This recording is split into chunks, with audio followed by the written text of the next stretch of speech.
Hey, in this lesson, we're going to talk about values or core values of your business. You've probably heard about this before in large companies or kind of HR jargon saying, according to our company values, etc. But we want to really make sure that we have our values locked in. Even if you're a solo practitioner, these serve as like a filtering device to help you make decisions. These are like guardrails for your business.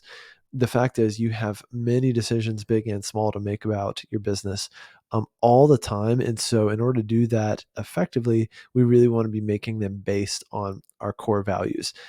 If and when you have a team, you want to be communicating these core values and infusing them into your hiring processes, your job description, your onboarding processes, using these as a part of your performance reviews. We really measure everyone against our values here at the group practice. So, um, this is where you can really be creative, and you really want to think about, what do I believe about our business and about how business should be done and how our team members should be, what kind of people we want to attract, both in terms of consumers and team members.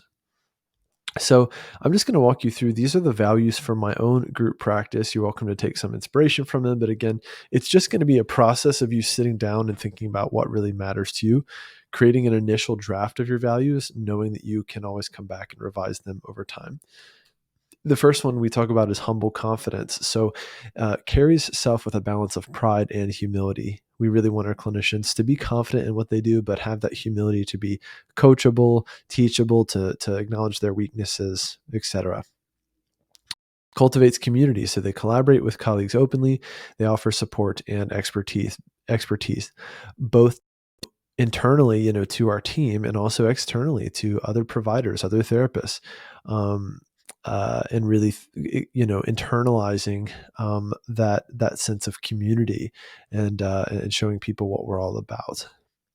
Commitment to the craft. So I really want to hire therapists that are pretty obsessed with being a therapist and developing their craft. They take it very seriously. It's not just a gig to them. People who proactively seek opportunities to increase their knowledge base by participating in both practice sponsored and external means. Therapists that are in trainings, they're reading books, getting new certifications. They really want to grow as clinicians, and they have that motivation on their own.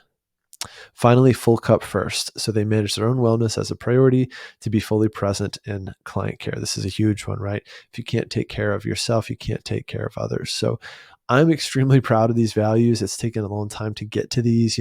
I worked with an HR consultant to get some of these going. That was through hranswers.org. If you're interested in working with them, that's again, hranswers.org. They've helped me with a lot of HR stuff. So I definitely recommend, if you're, especially if you're a group practice looking to grow your team or enhance your team, etc., think about working with someone like them who are really experts in helping you develop this stuff. But again, for now, just take a stab at it on your own, see how far you can get, and then practice, sharing these with your team. Put these on your web, put these in your job descriptions, etc., and that'll really help them come alive. So there you go. There's your mini lesson on values. I hope this was helpful, and good luck creating your values.